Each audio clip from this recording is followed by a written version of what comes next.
Hey guys, today we're back with another versus review. And today on the channel we'll be doing an in-depth versus review between a 1993 stainless Python 6-inch 357 Magnum and the new Colt Python 2020 6-inch stainless revolver. Stay tuned for this one.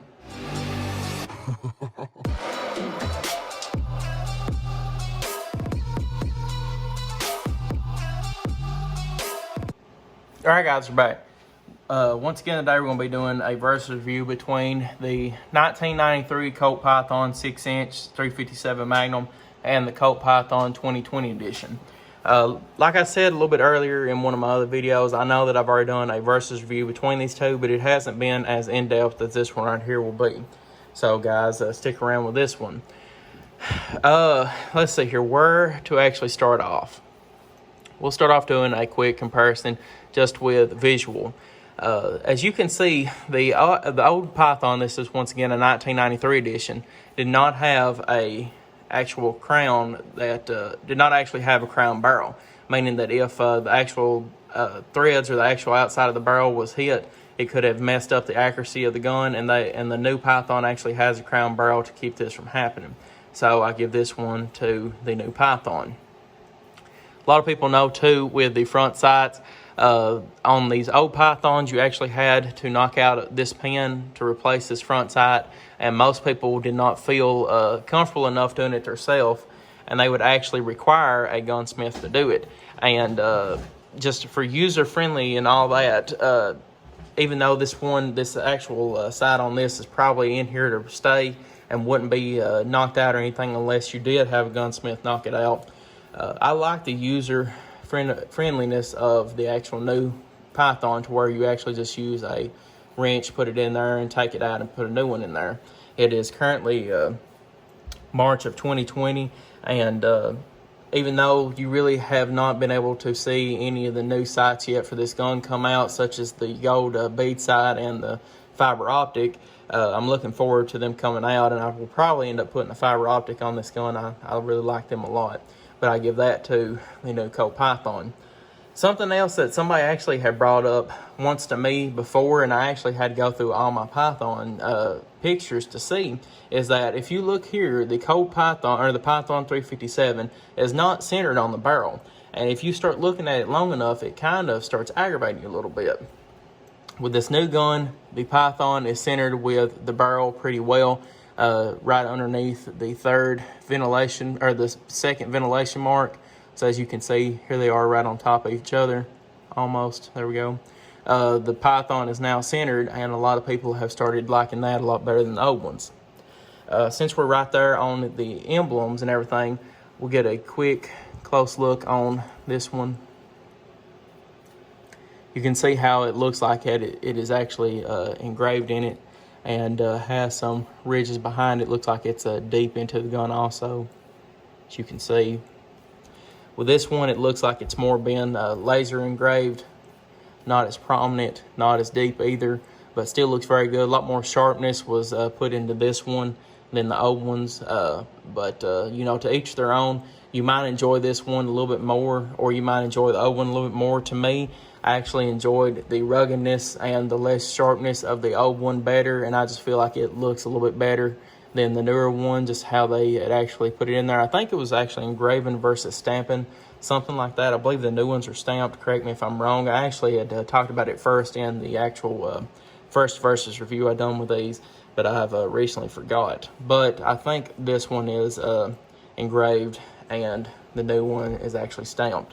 While we're talking about that also, the code emblem back here on the back on this one is the same way. It looks just like the front here. Take a good look at that versus this one. The pony on here just looks a lot more prominent, and I like it a lot better myself.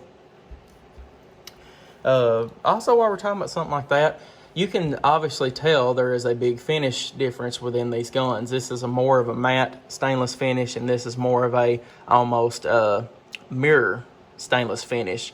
Even though it's not quite a mirror, even though you can see myself right now in the actual picture and everything, it's still a little bit blurry, kind of like a foggy mirror kind of look.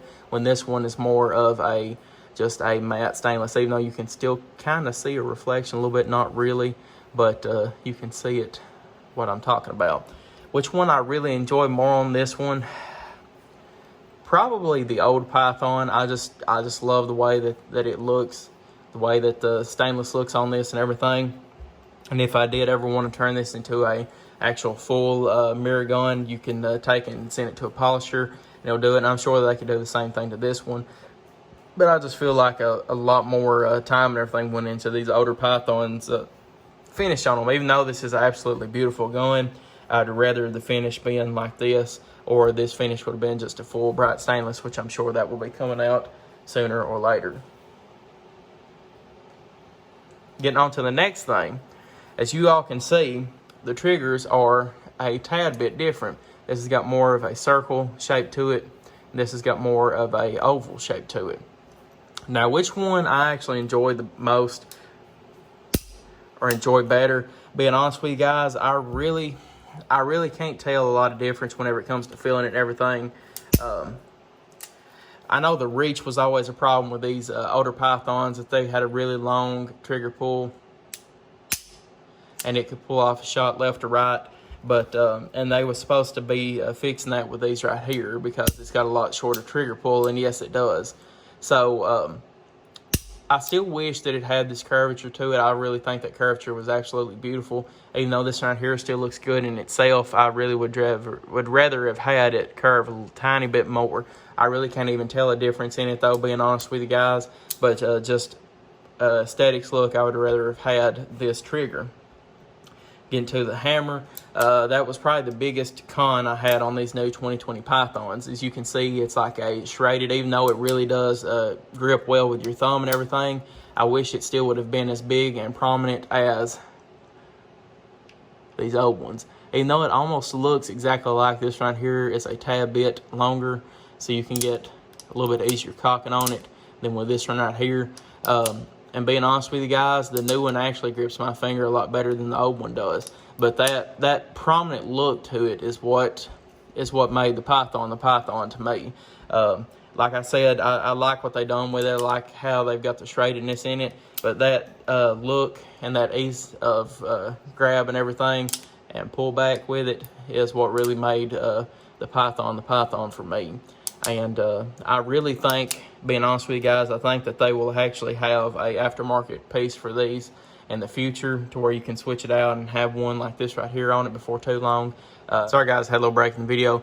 But like I was saying, I believe before too long they'll have an aftermarket part for these, to where you can take this to your local gun shop or gun smith and take this out and put one that is more closer to this in. If Colt don't make it, I know somebody will, because too many people is griping about that. But like I said, it's still a nice trigger and everything else, but I just wish that it had that old Colt look to it, if you know what I mean. Going from there, just really trying to hit everything. You can see here, it has this little piece here that this no longer has. Can give or take with that. I kind of like the sleekness of it now, so I'll give it to the new Python. The actual side plate screw now went from here to here on top of the actual line. Not really sure why they done that either. Didn't really bother me either way it goes, so that's kind of a toss up in the iron.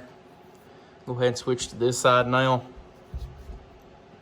We'll start out right here with some of the writing. As you all know, a lot of the Colts over the time actually changed what writing they had here depending on what year you had. This one is Colt PTFEA, manufactured CO, Hartford, Connecticut, USA. And this is now a newer, updated style of writing. Colts, manufactured Hartford, Connecticut, USA. Kind of like the old look to it, the old writing here and everything. I like the new updated though too well, so it's kind of a throw up in the iron. Can give or take with either one. I do like the new Colt emblem on it though, so I'll probably give it to the new Python. Something though I do not like at all about the new Python is it has the serial number here on the side and this barcode thing for really no reason. Old Python was slick and it did not need none of that, as you can tell. Very beautiful, but these new ones have them for some reason.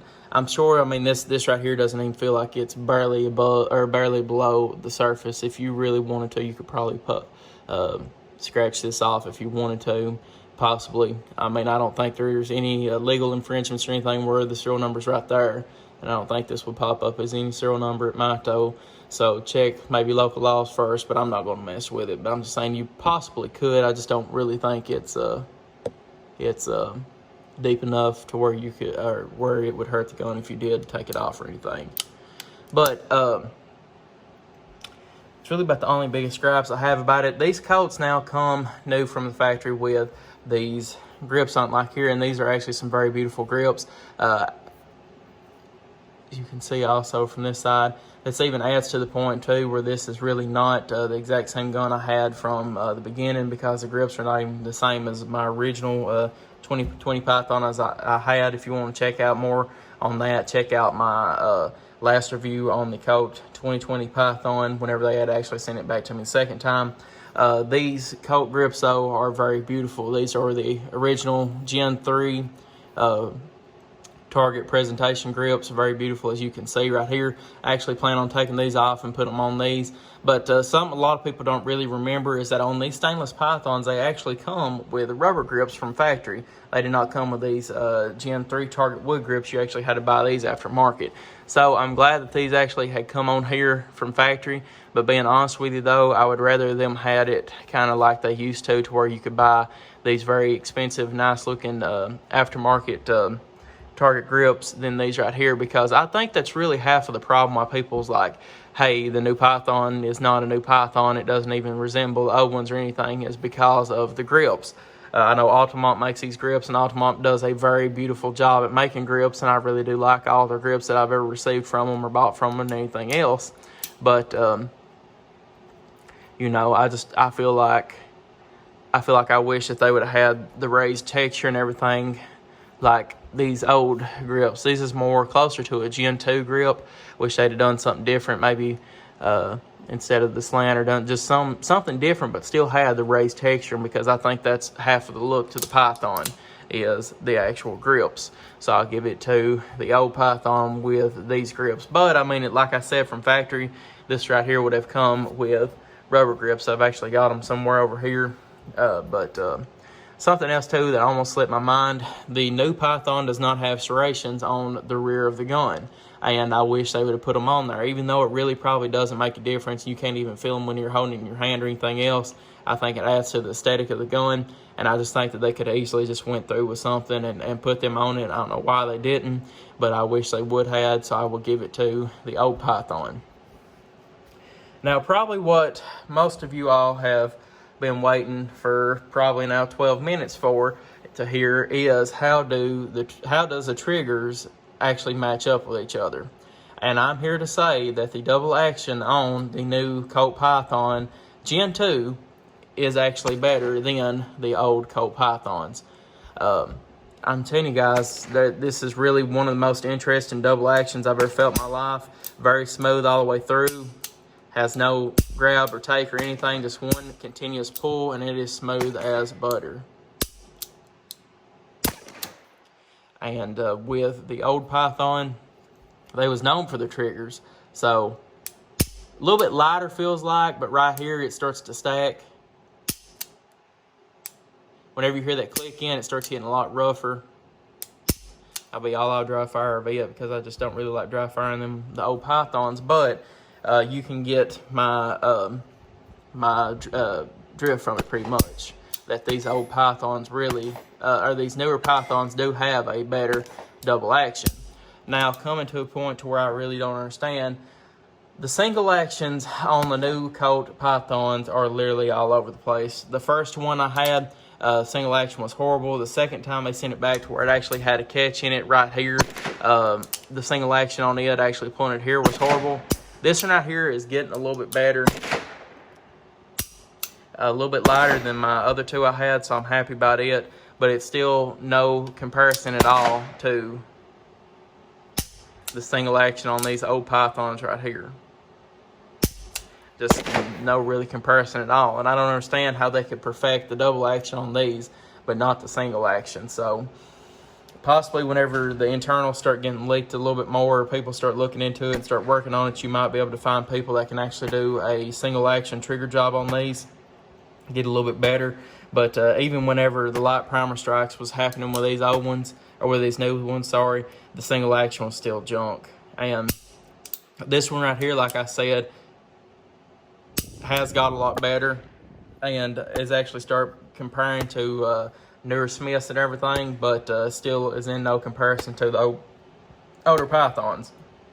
But I've had been getting a lot of people say that once they put a few hundred rounds through these, that single action starts getting a lot better, starts working in a little bit better. So that's probably something to look forward to with mine anyway. So that's really about all there is to say about that. But yeah, double action 100%, this gun right here. I have had some better double actions though. I've had some custom 686s, not custom shop 686s, but pre-lock custom 686s that have had a trigger job done to them and it's had a better double action than this gun right here. But now out of box for a $1,500 gun, I feel like this has got a better double action than any Smith custom shop new gun I've had, and it's better than the old Python triggers. So I give that 100% to the new one, but the single action still is lacking. Is the best way I can put it. It's really lacking. But guys, I believe I've covered everything just from the outer looks of it, I believe I have anyway. Something else too I didn't really add in, this gun right here is supposed to be a lot stronger built than these guns. Everybody knows that this gun right here actually has some really bad problems with going out of time and here and there. And about around the 5,000 mark of a hefty dot of 357 Magnum. The timing would have to be fixed in it.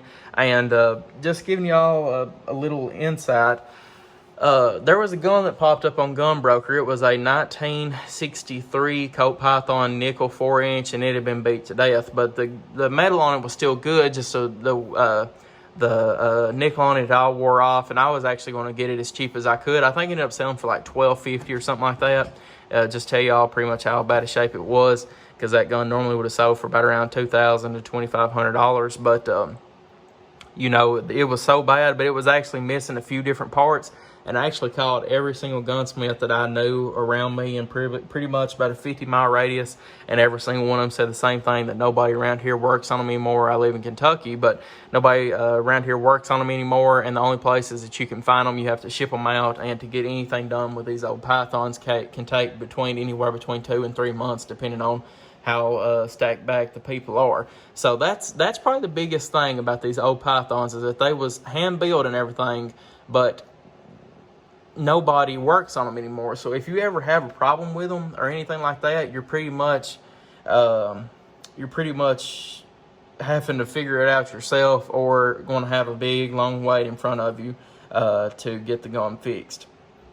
And I think that's something that everybody needs to know about them old ones before they buy them, is that they're not really a gun that you need to take out and shoot every day or every other day or whatever. They're a gun you shoot maybe once or twice a year, and you pretty much leave it up and look at it. But this gun right here is supposed to be a lot easier to work. I think 14 pieces are missing out of this one that was not in this one, and it's supposed to be a lot beefier up here, even though they really look almost exact on the top of the rail, as you can see. Being honest with you, just with the naked eye, I really can't tell much of nothing between them. But they're supposed to be a lot more beefier and be able to handle this. This is supposed to actually be a lifetime gun, is what Colt is saying.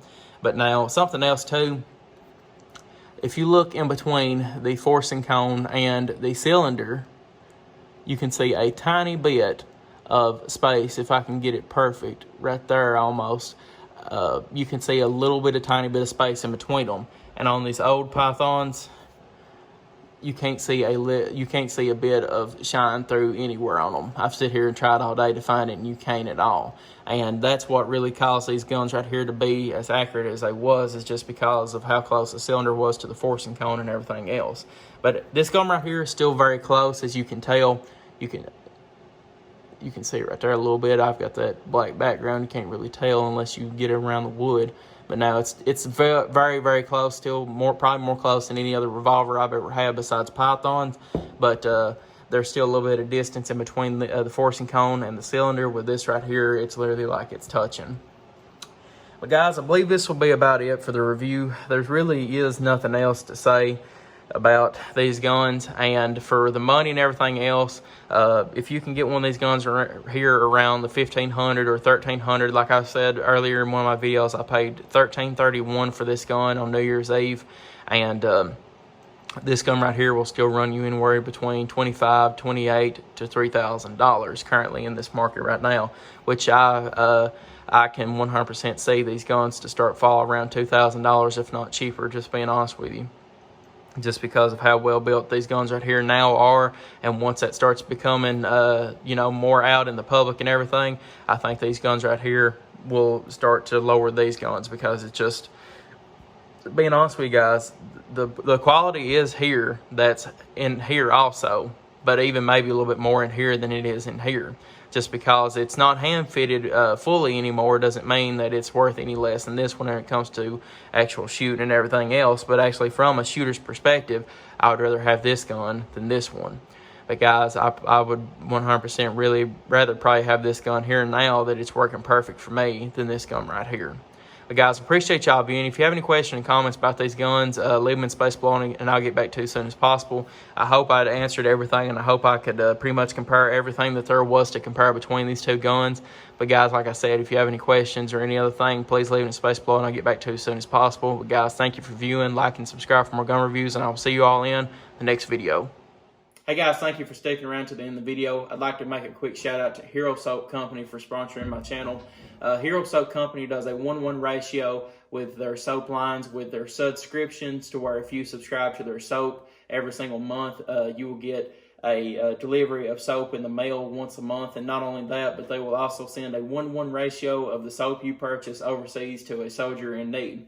Not only that, but some of their profits that they make from their subscription lines will go to soldiers and first responders, such as law enforcement, EMS, and fire in need, and will go to multiple other different actual charities involving first responders and veterans. So guys, it's very good quality, very good company, and if you'd like to check them out, go to the description below and find my link, and you can use that and go into their website, and make sure that you type in GoldenWebb at the end, and it will give you 10% off. But just want to make a quick shout out to Hero Soap Company and giving them a special thank you. So guys, appreciate y'all viewing, and I will see you all in the next video.